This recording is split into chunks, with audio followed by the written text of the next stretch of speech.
महाराष्ट्र के governor CP Radhakrishnan जी, हमारे लोकप्रिय मुख्यमंत्री श्री एकनाथ शिंदे जी, केंद्रीय कैबिनेट में मेरे सहयोगी श्री राजीव रंजन सिंह जी, सर्बानंद सोनोवाल जी, महाराष्ट्र के उप मुख्यमंत्री देवेंद्र फडणवीस जी, अजित दादा पवार जी, केंद्रीय मंत्रिमंडल के मेरे अन्य सहयोगीगण, महाराष्ट्र सरकार के मंत्री, अन्य महानुभाव और मेरे प्यारे भाइयों एवं बहनों, आज संत सेनाजी महाराज यांची पुण्यतिथी. मी त्यांना नमन करतो.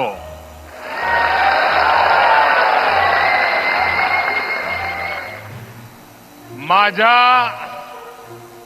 सर्व लाडक्या बहिणी आणि लाडक्या भावांना तुमच्या या सेवकाचा नमस्कार.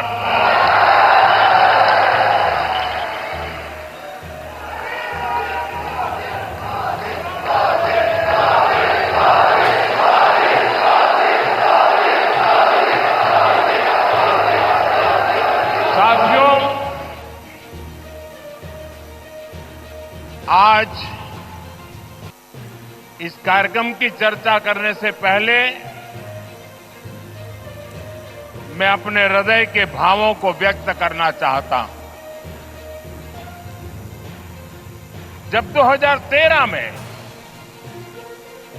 भारतीय जनता पार्टी ने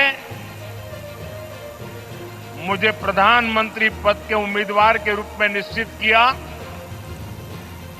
तो मैंने सबसे पहला काम किया था रायगढ़ के किले पर जाकर के छत्रपति शिवाजी महाराज की समाधि के सामने बैठ करके प्रार्थना की थी. एक भक्त अपने आराध्य देव को जिस प्रकार से प्रार्थना करता है, उसे भक्ति भाव से आशीर्वाद लेकर के मैंने राष्ट्र सेवा की एक नई यात्रा का आरंभ किया था. पिछले दिनों सिंधुदुर्ग में जो हुआ, मेरे लिए,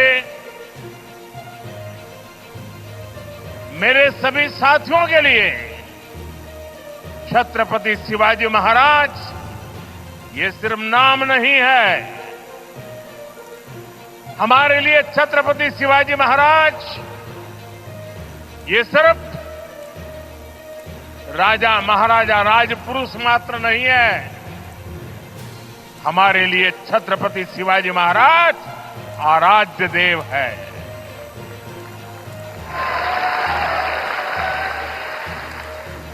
और मैं आज सर झुका करके मेरे आराध्य देव छत्रपति शिवाजी महाराज की उनके चरणों में मस्तक रख के माफी मांगता हूं.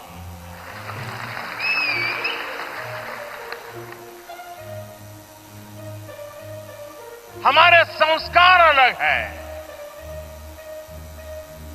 हम वो लोग नहीं हैं जो आए दिन भारत मां के महान सपूत, इसी धरती के लाल वीर सावरकर को अनाप शनाप गालियां देते रहते हैं, अपमानित करते रहते हैं. देशभक्तों की भावनाओं को कुचलते हैं. उसके बावजूद भी वीर सावरकर को गालियां देने के बावजूद भी माफी मांगने को जो तैयार नहीं है, अदालतों में जाकर के लड़ाई लड़ने को तैयार है। इतने बड़े महान सपूत का अपमान करके जिनको पश्चाताप नहीं होता है, महाराष्ट्र की जनता उनके संस्कार को अब जान ले। और ये हमारे संस्कार है। इस धरती पर आते ही आज मैंने पहला काम मेरे आराध्य देव छत्रपति शिवाजी महाराज में उनके चरणों में सर झुका करके क्षमा मांगने का कर रहा हूं। और इतना ही नहीं, जो लोग छत्रपति शिवाजी महाराज को अपने आराध्य देव मानते हैं, उनके दिल को जो गहरी चोट पहुंची है, मैं ऐसे आराध्य देव की पूजा करने वालों को भी उनकी भी सर झुका करके क्षमा मांगता हूं। मेरे संस्कार अलग है। हमारे लिए हमारे आराध्य देव से बड़ा कुछ नहीं होता है। साथियों, मेरी सरकार का तीसरा कार्यकाल महाराष्ट्र के लगातार बड़े फैसले लिए गए हैं।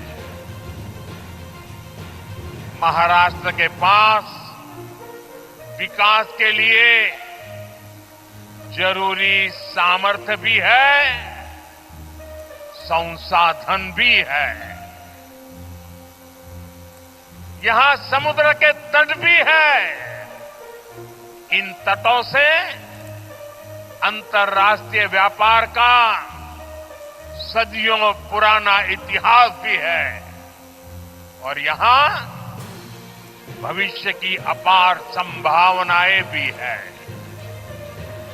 इन अवसरों का पूरा लाभ महाराष्ट्र को और देश को मिले, इसके लिए आज वाढवण पोर्ट की नींव रखी गई है। इस पोर्ट पर 76,000 करोड़ रुपए से ज्यादा खर्च किए जाएंगे। ये देश का सबसे बड़ा कंटेनर पोर्ट होगा। ये देश ही नहीं, दुनिया के सबसे गहरे पोर्ट में से एक महत्वपूर्ण पोर्ट होगा। आज देश के सभी कंटेनर पोर्ट से जितने कंटेनर आते जाते हैं, पूरे देश के टोटल की मैं बात कर रहा हूं, आज जितने टोटल आते जाते हैं उससे ज्यादा कंटेनर का काम अकेले वाढवण पोर्ट पर होने वाला है। आप अंदाज लगा सकते हैं, ये पोर्ट महाराष्ट्र और देश के व्यापार का, औद्योगिक प्रगति का कितना बड़ा केंद्र बनेगा। इस क्षेत्र की पहचान अब तक प्राचीन किलों यानी फोर्ट से होती थी। अब इस क्षेत्र की पहचान आधुनिक पोर्ट से भी हुआ करेगी। मैं पालघर के लोगों को, महाराष्ट्र के लोगों को, देश के लोगों को बहुत बहुत बधाई देता हूं। साथियों, हमारी सरकार ने 2-3 दिन पहले ही दिघी पोर्ट औद्योगिक क्षेत्र के विकास को भी मंजूरी दे दी है। यानी ये महाराष्ट्र के लोगों के लिए डबल खुशखबरी है। ये औद्योगिक क्षेत्र छत्रपति शिवाजी महाराज की राजधानी रायगढ़ में विकसित होने वाला है। इसलिए ये महाराष्ट्र की पहचान का, छत्रपति शिवाजी महाराज के सपनों का भी प्रतीक बनेगा। दिघी पोर्ट औद्योगिक क्षेत्र से पर्यटन और इको रिसोर्ट को भी बढ़ावा मिलेगा। साथियों, आज यहां मच्छीमार भाई बहनों के लिए भी 700 करोड़ रुपए से ज्यादा की विकास परियोजनाओं का शिलान्यास किया गया है। देश की अलग अलग जगहों पर 400 करोड़ रुपए से ज्यादा की परियोजनाओं का उद्घाटन भी यहीं से हुआ है। इन सब प्रोजेक्ट के लिए भी अपने मछुआरे भाई बहनों को, आप सभी साथियों को बधाई देता हूं। वाटवन पोर्ट हो, दिघी पोर्ट इंडस्ट्रियल एरिया का विकास हो, फिशरीज की योजनाएं हो, इतने बड़े बड़े काम माता महालक्ष्मी देवी, माता जीवदानी और भगवान तुंगारेश्वर के आशीर्वाद से ही हो रहे हैं।